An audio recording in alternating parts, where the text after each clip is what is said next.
ভাইরে, নেতা বলেছে বিএনপির নাম উচ্চারণ করার আগে অজু করে নিতে হবে। নেতা যেহেতু বলেছে সেহেতু ঠিকই বলেছে। আমরা বাঙালিরা অনেক কিছুতে পিছিয়ে থাকলেও তেলবাজিতে অলিম্পিকে গেলে এক হাতে স্বর্ণ আর এক হাতে হীরার মেডেল নিয়ে আসতাম, এটা আমরা সবাই জানি। তাই বলে তো একটা লিমিট আছে। লিমিট ক্রস করে যদি তেল মালিশ করি তাহলে তো হাড্ডিবিহীন দণ্ডের ছাল চামড়া উঠে যাবে। এই হুজুর ভাষণে বলছেন বিএনপির বিরুদ্ধে কিছু বলতে চাইলে আগে ভালো করে সাবধানে অজু করে নিবেন, না হলে বিএনপির ওলামা দল, স্বেচ্ছাসেবক দল, ছাত্র দল কেউ চুপ করে বসে থাকবে না। জি হুজুর, আপনি ঠিক বলেছেন। এতদিনে বুঝতে পারলাম বিএনপি কোনো সাধারণ দল না, এটা শতভাগ খাঁটি আল কাউসারের হাওলাতে রেজিস্টার্ড পবিত্র সংগঠন। এই দলের যত নেতাকর্মী আছে তারা সবাই জান্নাত থেকে পালিয়ে এসেছে দেশের মানুষের সেবা করতে।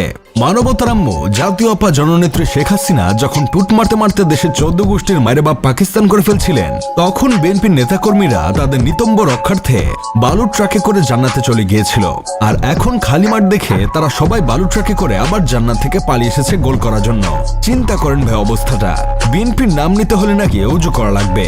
কয়েকদিন পর হয়তো দেখব কোন বিএনপির নেতা ঘোষণা করবে বিএনপির নাম উচ্চারণের সময় মুখ কিবলামুখী রাখতে হবে এবং 3 বার দরুদ পড়তে হবে।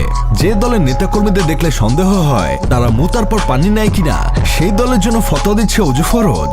তাহলে তো মনে হয় বিএনপির অফিসে ঢোকার আগে জুতা খুলে 2 রাকাত সালাতুল বিএনপি পরে ঢুকতে হবে। তা বলছিলাম কি হুজুর, আপনাদের দলের নেতাকর্মীরা নিশ্চয়ই রাতে তাহাজ্জুদের নামাজ পড়ে তসবিহ হাতে নিয়ে ইয়া চাঁদা জপতে জপতে মাঠে নামে চাঁদা তুলতে। বিএনপির এক মহিলা কর্মী দেখি গলা ফাটিয়ে চিৎকার করে বলছে বিএনপি মানেই পবিত্র, তাদের কোনো নেতাকর্মী কোনো রকম খারাপ কাজ করতে পারে না। এইগুলো ফকিনের পুতেরা করে তাদের উপর দোষ চাপিয়ে দিচ্ছে। জি আপা, আপনি একদম ঠিক বলেছেন। দেশে শুধু আপনারাই বড় লোক, বাকি সবাই ফকিন্নি, কারণ সবাই তো আপনাদের মতো বাড়তি ইনকামের ব্যবস্থা করতে পারে না। এইদিকে আমার প্রিয় নেত্রী রুমিন ফারহানা বলছেন বিএনপি অনেক বড় একটা দল, এর মধ্যে 2-1টা এমন অনাকাঙ্ক্ষিত ঘটনা ঘটতেই পারে। জি প্রিয় নেত্রী, আপনি ঠিক বলেছেন, কিন্তু কথা হলো স্বৈরাচারের পতনের পর আপনাদের দলের নেতাকর্মীরা নিজেদের মধ্যে ক্ষমতা লোভে কামড়াকামড়ি করে 78 জন ইন্নালিল্লাহ হয়ে গেছে। আপনারা নিজেদের দলই সামলাতে পারেন না, আবার দেশের জনসংখ্যা সামলাবেন কিভাবে?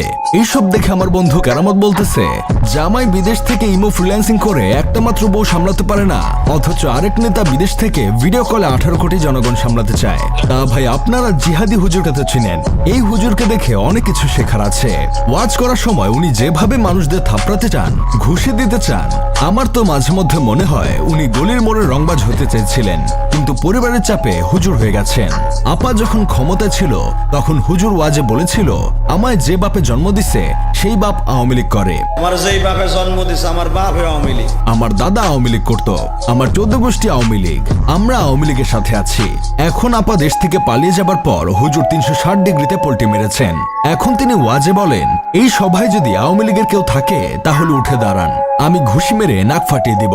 হুজুর হয়তো ভুলে গেছেন, পোলাপান এই ভিডিওগুলো সেভ করে রেখেছে, পোল্টি মারলেও লাভ নাই। যাই হোক, শেষমেশ আমি গোলাম হোসেন একটা কাজের কথা কই, সব থেকে হতভাগা জাতি হলাম আমরা। ক্ষমতায় যে দলে আসুক, যুগের পর যুগ চলে যাবে, তারপর আমাদের মতো সাধারণ মানুষের ভাগ্যের কোনো উন্নতি হবে না, কারণ সব রসুনের এক গোড়া।